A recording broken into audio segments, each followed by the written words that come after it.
Hi, this is Alex for ShinyShiny and Tech Digest with the LG Viewty, which we're really excited about. Now, in just a second, the focus is going to go straight on the phone and I'll show you how to do certain things on it. But just a quick rundown of the features. We're looking at a phone that is being marketed as a camera phone. They're not trying to call this an iPhone killer because they're saying that, there's markets for music and camera phones, and this is a camera phone. 5.1 megapixels, 120 frames per second video recording, and this 3-inch screen, touchscreen, is obviously going to be the star of the show. So let's get looking at the actual features themselves. Okay, so here we have the main intro screen for the Viewty. 3-inch screen, as you can see, looks pretty similar to the Prada. So I'm just going to go through a basic function like writing a text message first. So go into the message bit, create a new message, and as you can see, you get the normal keypad and can start typing your message. If you prefer, you can use handwriting recognition or the keyboard, which I think is probably one of the handiest features. It's really easy to click on the right button. I did find that I didn't much type the wrong one or the next door one that I meant to. So cancelling that and coming out of that, we'll go into the features that really make this an exciting phone for LG and for the user, which is the camera features. Now, the camera settings are up here, so at the moment it's in video, so I'm going to move it into normal camera mode and just press here. That's the camera button, so I can just take a shot of the lovely shiny media officers. It's the camera settings, though, that I'm interested in. So I'm just going to delete that.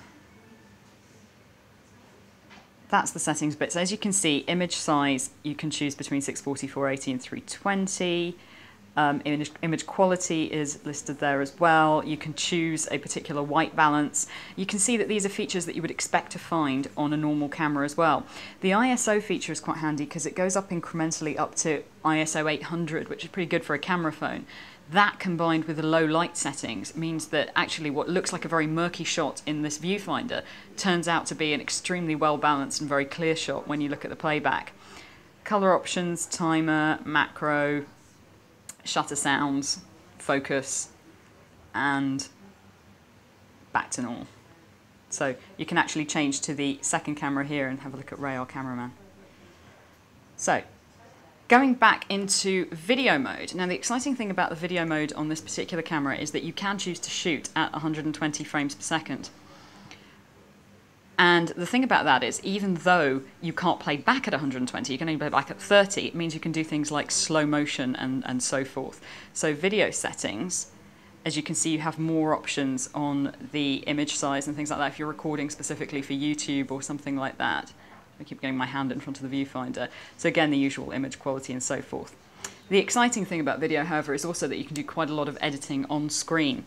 So I'm just going to go into my playback, and as you can see, you have this kind of random view where you can just click on different images to bring them to the front and double tap if you want to see them.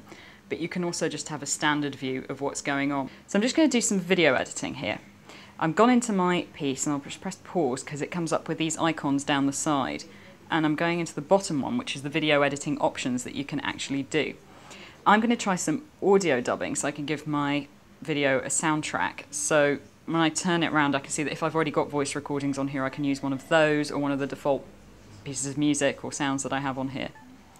So I'm going to use this one, which I've tried before, and it's incredibly cheesy and wondrous. So yes, I want to erase the original audio,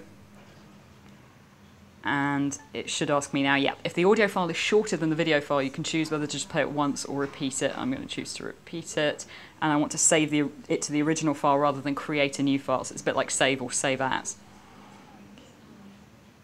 And once it's saved, I will just be able to go back and play it back. What I've decided to do is go back into the settings and add a text overlay to the video. So what I'm going to do is just type in what I want to say, which is shiny.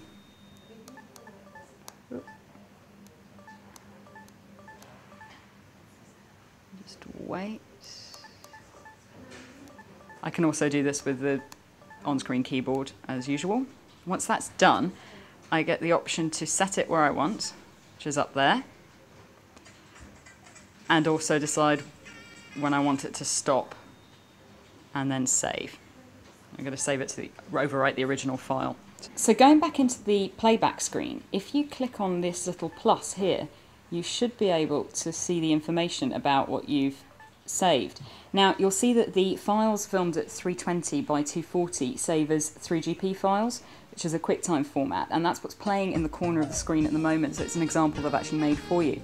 Should you film at 640 by 480, and this includes the widescreen option, it actually saves automatically as AVI. So when you play it back and try to edit, it actually gives you different options and isn't quite the same. So if you do want to do a lot of editing on the actual screen, it's well worth using the smaller format. So what else do you need to know about this phone? Well, for a start, there's a famous YouTube link which allows you to actually upload your videos, not just surf and view with one click. Now that will be operator dependent, because although LG are making this available on all networks, it's down to the operator themselves whether they want to enable that particular feature. So you'd have to check with your operator before you got the phone.